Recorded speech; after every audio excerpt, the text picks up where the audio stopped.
আসসালামু আলাইকুম রহমতুল্লাহি ওবরকাতুহু। সম্মানিত দর্শক, আজকে সেপ্টেম্বর মাসের ২১ তারিখ। গতকাল রাতে, বলতে গেলে গভীর রাতে, হঠাৎ করে একটা টেলিফোন আসলো হোয়াটসঅ্যাপে। তো আমি প্রথমে বুঝতে পারিনি। এর কারণ হলো যে সেখানে কোনো ছবি ছিল না, নামও ছিল না, শুধু এম লেখা। তো আমি প্রথমে ফোনটা ধরিনি। এরপরে আবার দ্বিতীয়বার ফোন, এবং দ্বিতীয়বার ফোনের পর আমি যখন ফোনটা ধরলাম, তো ওই প্রান্ত থেকে সালাম দিয়ে বললেন যে আমার নাম বদিউল আলম মজুমদার, ডক্টর বদিউল আলম মজুমদার। তো ভদ্রলোকের ফোন পাওয়ার পর আমি সঙ্গত কারণেই একটু সতর্ক হলাম। এই কারণে সতর্ক হলাম যে এই সময়টাতে তিনি একটি দায়িত্বপূর্ণ পদে আছেন, স্পর্শকাতর এবং দায়িত্বপূর্ণ পদে আছেন। নির্বাচন যে সংস্কার কমিটি বা কমিশন, সেই কমিশনের তিনি প্রধানতম ব্যক্তি। তার দায়িত্ব অনেক, কর্তব্য অনেক, এবং তার এই দায়িত্ব এবং কর্তব্য পালনের জন্য রাষ্ট্রের সর্বোচ্চ পর্যায় থেকে তাকে সব রকম লজিস্টিক সাপোর্ট দেওয়া হবে, এটাই স্বাভাবিক। তো সেই মানুষটি আমাকে টেলিফোন করেছেন। এটা যেমন একটি ঘটনা। দ্বিতীয় ঘটনা হলো যে ভদ্রলোককে নিয়ে আমি একটি ভিডিও করেছিলাম কয়েকদিন আগে। বেশ ভিডিওটি চলেছে আমার পেজে, যতটা না চলেছে বা আমার ইউটিউব চ্যানেলে যতটা না চলেছে তার চেয়ে অনেক অনেক বেশি অন্যান্য চ্যানেলগুলোতে যারা কপি করেন আমার এই লেখাগুলো, তারা সেগুলো চালাচ্ছেন এবং ক্ষেত্র বিশেষে ক্ষুদ্র ক্ষুদ্র ভাগ করে করে অনেকে এটা প্রচার করছেন। অর্থাৎ যার যতটুকু প্রয়োজন এবং যার যতটুকু ব্যবহার করলে তার লাভ হবে, বদিউল আলম সাহেবের ক্ষতি হবে, কিংবা আমি বিপদে পড়ব, ঠিক সেইভাবেই অনেকেই সেই ভিডিওটিকে করেছেন। এটা বাংলাদেশে অহরহ হয়ে থাকে। তো আমি জানি যে এরকম যেহেতু অহরহ হয়ে যায়, সেই কারণে সঙ্গত কারণে তার যে টেলিফোন, সেই টেলিফোন পেয়ে আমি বিব্রত বোধ করলাম, অনেকটা বিব্রত বোধ করলাম। তবুও অনেকটা সৌজন্যের খাতিরে আমি জিজ্ঞেস করলাম যে ভাই কেমন আছেন। তো তিনি এমনিতে ভদ্রলোক মানুষ, এবং যেন তেন ভদ্রলোক নন, অভিজাত এবং শিক্ষিত পরিবারের ভদ্রলোক মানুষ। তার জন্ম 1946 সনে ব্রিটিশ ভারতে। এখন তার বয়স কাগজপত্র অনুযায়ী 78 বছর। যদি আমাদের আগেকার সমাজে সাধারণত সার্টিফিকেটের এজ 2-3 বছর বাড়িয়ে দেওয়া হতো, কমিয়ে দেওয়া হতো, সেক্ষেত্রে তার বয়স 80 পার হয়ে গিয়েছে।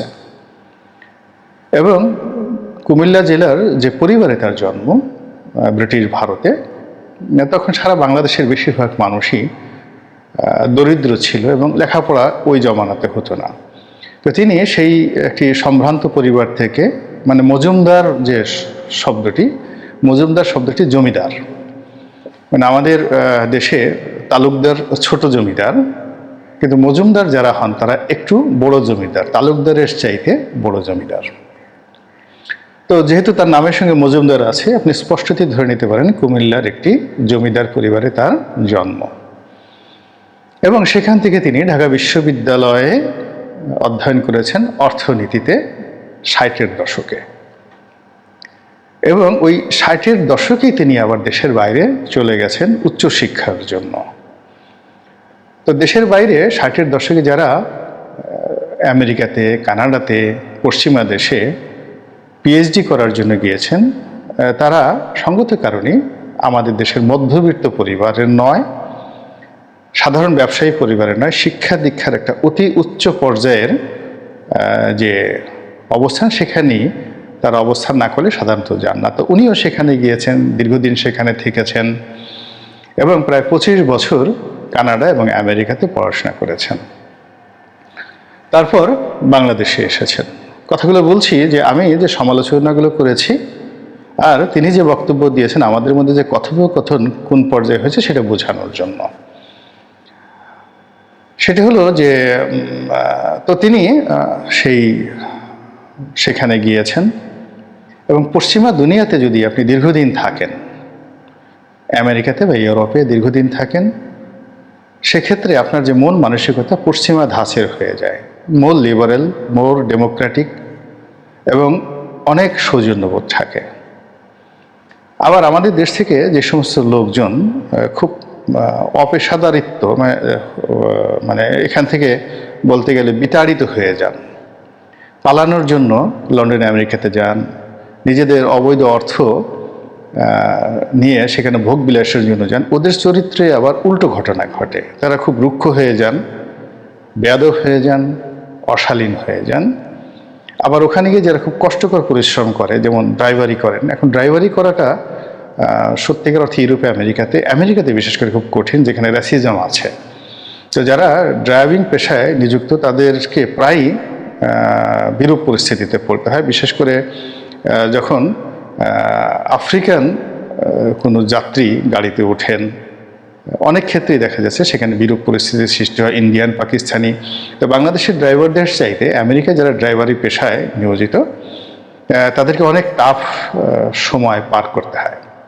এই কারণে এই পেশায় যে যতই টাকা রোজগার করুক না কেন, তাদের মধ্যে এক ধরনের রুক্ষতা থাকে, ফ্রাস্ট্রেশন থাকে, এবং যাকে বলা হয় আমাদের দেশের ড্রাইভার হেল্পাররা, যারা পাবলিক বাসের ড্রাইভার হেল্পারদের যে ধরনের মন মেজাজ, অভ্যাস, চরিত্র, আমাদের দেশে যেমন অনেকে দেখবেন যে ট্রাক ড্রাইভাররা অনেক মন্দ কাজ করে, আমি আর নাম বললাম না। তো ওইরকম দেখা যাচ্ছে যে প্রেশারের মধ্যে থাকলে যে কোনো লোকই এরকম মন্দ কাজ করতে পারে। তো বদিউল আলম মজুমদার ঠিক ওইরকম আমেরিকাতে গিয়ে, কানাডাতে গিয়ে তিনি পড়াশোনা করেছেন এবং শিক্ষকতা করেছেন দীর্ঘদিন। ফলে তার মধ্যে ওই বিনম্রতা ছিল, কিন্তু বাস্তবতা হলো যে তিনি যখন বাংলাদেশে এলেন, আবার এসেছেনও অনেকটা রাজপুত্রের মতো। আমেরিকার একটি প্রতিষ্ঠান আছে, দ্য হাঙ্গার প্রজেক্ট। এই প্রজেক্টের কান্ট্রি ডিরেক্টর হয়ে তিনি বাংলাদেশে দীর্ঘদিন দায়িত্ব পালন করেছেন, এখন করছেন কিনা বলতে পারবো না। এবং এই প্রতিষ্ঠানটির ভাইস প্রেসিডেন্ট, অনেক বড় পদ, সেই পদে থেকে এরপরে তিনি সামাজিক সংগঠন সুজন, যেখানে আমি আমার আগের ভিডিওতে বলেছিলাম এটা একটা এনজিও, উনি আমাকে জানালেন যে এটা একটা এনজিও না, এটা একটা সামাজিক সংগঠন, নিজেদের পয়সায় এটা উনি পরিচালনা করেন। তো যাই হোক, তিনি যখন টেলিফোন করলেন আমাকে, টেলিফোন করে তিনি আমাকে বললেন যে ভাই, আমার প্রতি তো জুলুম হয়েছে। মানে তার এই কথা শোনার পর আমি নিজে অনেকটা স্তব্ধ হয়ে গেলাম যে আমার বাবার বয়সী একজন মানুষ, তিনি আমাকে বললেন যে ভাই, আপনি আমার প্রতি জুলুম করেছেন, এখানে অনেকগুলো কথা বলেছেন যে কথা আমার জন্য প্রযোজ্য নয়।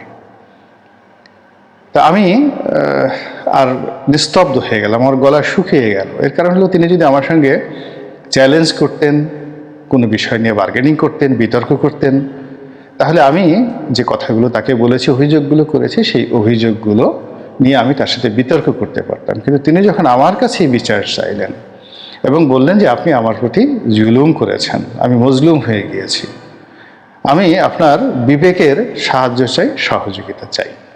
তো এই যে একটা submission, it's a gentle submission.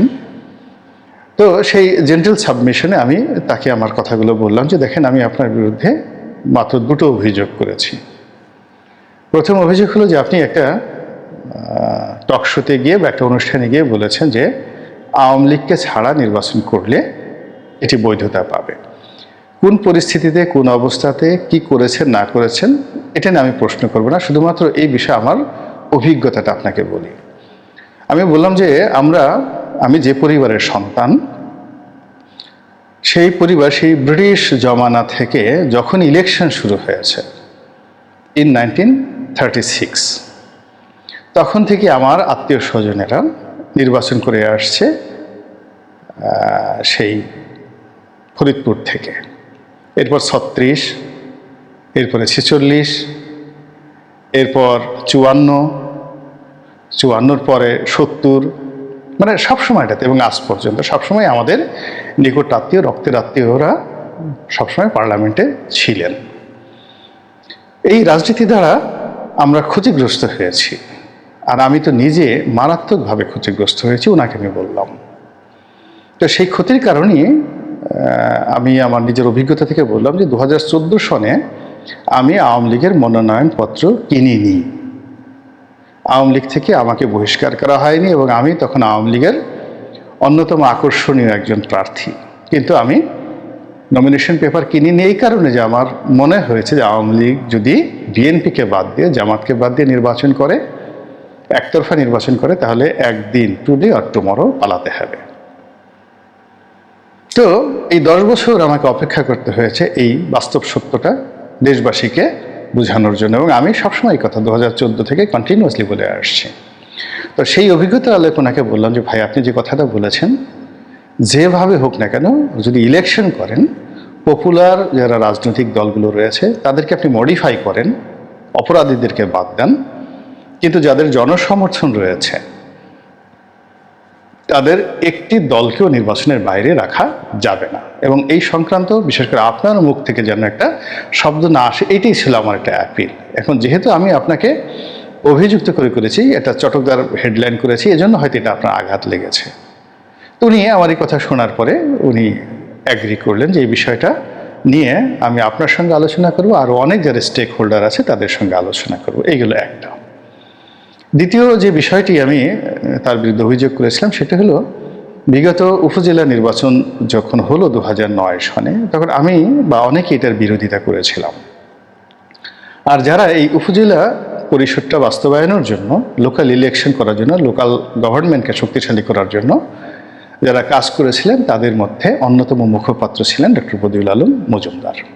তো সেই বক্তব্যটা আমি আমার মতো করে সেখানে বলেছি, সেটা নিয়ে উনি স্মরণ করলেন এবং আমি তাকে বুঝিয়ে বললাম যে ভাই, আপনাকে বলি যে একটা উপজেলাতে এই 2009 থেকে এ পর্যন্ত এই গাড়ির তেল এবং উপজেলা চেয়ারম্যানদের বেতন ভাতা দেওয়া ছাড়া সরকারের যে লস হয়েছে এর বিপরীতে কোনো লাভ হয়নি।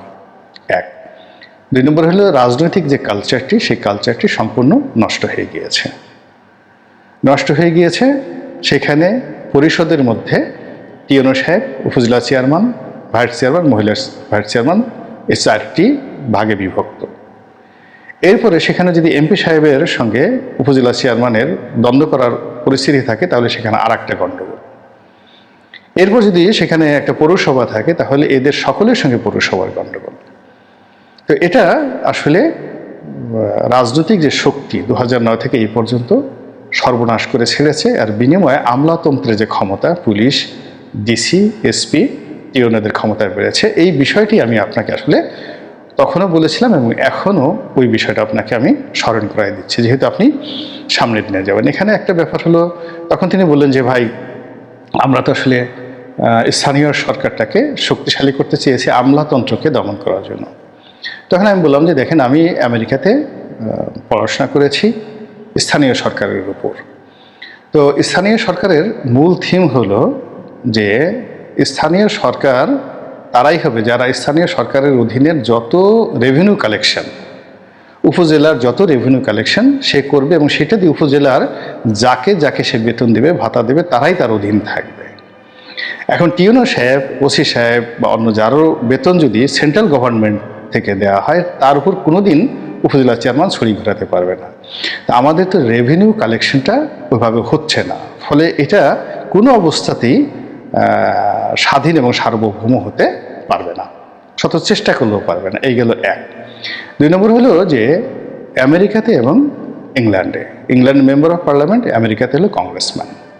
তো তাদের একটা বড় অফিস থাকে। তো সেই বড় অফিস থাকে, কেমন অফিস থাকে, ধরুন আমেরিকার একজন কংগ্রেসম্যানের কথা বলি। আমি যে কংগ্রেসম্যানের সঙ্গে কাজ করেছি কয়েক মাস, ওনার নাম ছিল ডেন্নি ডেভিস। একদম শিকাগোর ডাউন টাউনের তিনি সংসদ সদস্য, একেবারে শিকাগোর যে সিয়ার্স টাওয়ার্স তার ওই এলাকার তিনি সংসদ সদস্য, 7 বারের কংগ্রেসম্যান, অত্যন্ত প্রভাবশালী, ব্যক্তিত্ব সম্পন্ন এবং আমেরিকার রাজনীতিতে খুব বিখ্যাত। তো ধরুন তার বেতন, সরকার থেকে পারিতোষিক তিনি ওই আমলে পেতেন $16,000 থেকে $17,000 পার ইয়ার। কিন্তু তার যে একটা অফিস সেখানে ছিল, সেই অফিসটা মেনটেন করার জন্য সরকার তাকে দিত ওই আমলে $3.5 লাখ প্রতি মাসে। $3.5 লাখ মানে বাংলাদেশি টাকায় প্রায় 4 কোটি টাকা প্রতি মাসে। তো সেখানে 50 থেকে 60 জন কর্মকর্তা কর্মচারী সেখানে ছিলেন এবং তারা তার কনস্টিটিউয়েন্সির যত অভাব অভিযোগ, যেটা কেন্দ্রীয় সরকারের নিকট ওই অফিস হয়ে যেতে হতো, আর কেন্দ্রীয় সরকারের যত দান অনুদান, যত নির্দেশনা সবই ওই অফিসের মাধ্যমে হতো। তো এই হলো কংগ্রেসম্যানদের দায়িত্ব এবং কর্তব্য। আমরা বাংলাদেশে বসে মনে করি সে শুধু আইন প্রণয়ন করবে। ইংল্যান্ডে আরও কাজের যে ব্যাপ্তি, অর্থাৎ স্থানীয় সরকার কাউন্সিলর যারা নিজেরা আয় করে উপার্জন করে, রেভিনিউ করে, তারা এমপির অধীন নয়, কিন্তু সেন্ট্রাল গভর্নমেন্টের যত কিছু বরাদ্দ, ডেভেলপমেন্ট সব কিন্তু মেম্বার অফ পার্লামেন্টের অধীন। তো এই বিষয়টা আমি তাকে যখন বললাম, তিনি বললেন যে আমিও এই বিষয়টা জানি, অর্থাৎ উনি সেই বিষয়টা জানেন। আমি যেহেতু বললাম যে আপনি যেহেতু একটা রিফর্ম করছেন, তো এই বিষয়গুলো নিয়ে আবার যেন আমাদের দ্বিতীয়বার ভুল না হয়। ক্ষমতা মানে আমি দুষ্টুমি করে বললাম যে সবাই অনেক সময় নিজের স্ত্রীকে 1000 বছর ভাইদের সাথে অন্যের সাথে শেয়ার করে। মানে যখন নারীদের অভাব হয় বিভিন্ন সমাজে, তখন 2-3 জন পুরুষ মিলে একজন নারীকে বিয়ে করে। এটা এখন অনেক সমাজে আছে, কিন্তু কোনো সমাজে ক্ষমতা কখনো শেয়ার করেন। অর্থাৎ আপনি যাকে যতটুকু ক্ষমতা দিবেন তাকে সেটা অ্যাবসলিউট, তাকে সেই ক্ষমতাটা দিতে হবে যেন তিনি সেটা প্রয়োগ করতে পারেন এবং তার ক্ষমতা যেন কেউ ছিনিয়ে নিতে না পারে। এখন কি সমস্যা হচ্ছে? এমপিদের ক্ষমতা মন্ত্রীরা নিয়ে নিচ্ছে, মন্ত্রীদের ক্ষমতা প্রধানমন্ত্রী নিয়ে নিচ্ছে, টিওনোদের ক্ষমতা ডিসি নিয়ে নিচ্ছে। তো এই যে ক্ষমতার যে ডিসেন্ট্রালাইজেশন, সেটা হচ্ছে না এবং it is the main problem. যার যার কর্ম তাকে স্বাধীনভাবে করতে দিতে হবে। এই বিষয়গুলো আপনি খেয়াল রাখবেন। এবং আমি আরেকটা বিষয় বললাম, যেহেতু আপনি রিফর্ম করছেন, স্বতন্ত্র ইলেকশন করার যে 1% ভোটারদের যে সমর্থন লাগবে, এই জিনিসটা আপনার উঠিয়ে দিতে হবে। এর কারণ হলো এটি একটি ম্যাল প্র্যাকটিস। এটি 11 সময় করা হয়েছিল, এর ফলে অনেক ভালো ভালো মানুষ তারা নির্বাচনে আসছে না। তো এই বিষয়গুলো নিয়ে তার সঙ্গে আমার আলাপ আলোচনা হলো। তো যাই হোক, উনি যে জিনিসটি বললেন সেটা হলো যে আপনার এই ভিডিওটা দেখে নানাজনে নানা মন্তব্য করছেন, যে কেউ বলছেন উনি রাজাকারের বংশধর, কেউ বলছেন জামাত করে, ইত্যাদি নানা রকম কথাবার্তা। তখন আমি তাকে আফসোস করে বললাম যে দেখুন, আমাদের এই সমাজে নেতিবাচক বিষয়াদি নিয়ে গালাগাল করার জন্য একটা সম্প্রদায় তৈরি হয়েছে। তারা এই সামাজিক মাধ্যমে ঢুকে, তরুণরা হোক বুড়া হোক, এটা সেফায়েতুল্লাহ সেফু নামক যে ভদ্রলোক, তার মাধ্যমে এটা একেবারে প্রবল আকার ধারণ করেছে। এখন অনেকে হয়তো বিভিন্ন রাজনৈতিক দলের কর্মী, কিন্তু গালাগাল দেওয়ার ক্ষেত্রে সবাই সেফুদার সন্তান। তো সেফুদাকে তার আব্বা মান্য করে তারপরে তারা গালাগাল করে এসে, ফলে এই আপনি গালাগালের দিকে যদি তাকান তাহলে আপনি কাজ করতে পারবেন না। এটা আমাদের এই সমাজে এখন মানুষ যত দুর্বল হচ্ছে, আপনারা তো জানেন যে গালাগালিটা দুর্বলের ভাষা, মানুষ যত দুর্বল হচ্ছে গালাগালি তত প্রবল হচ্ছে। তো এই বিষয়াদি নিয়ে তার সঙ্গে আমার কথা হলো। কথা হওয়ার পরে আমাদের মোটামুটি তার প্রেক্ষিতে আমি এই ভিডিওটা করলাম, যার কনক্লুশনটা হলো যে দেখুন, বদিউল আলম মজুমদারের মতো একজন ভদ্রলোক, একজন শিক্ষিত এবং সজ্জন, তার যদি আপনি সমালোচনা করেন, সেই সমালোচনা করার পরও তার সঙ্গে আপনার হৃদ্যতাপূর্ণ সম্পর্ক এমন হয় এবং সেই সম্পর্কের ভিত্তিতে আমি আবার আর একটা ভিডিও করতে বাধ্য হই।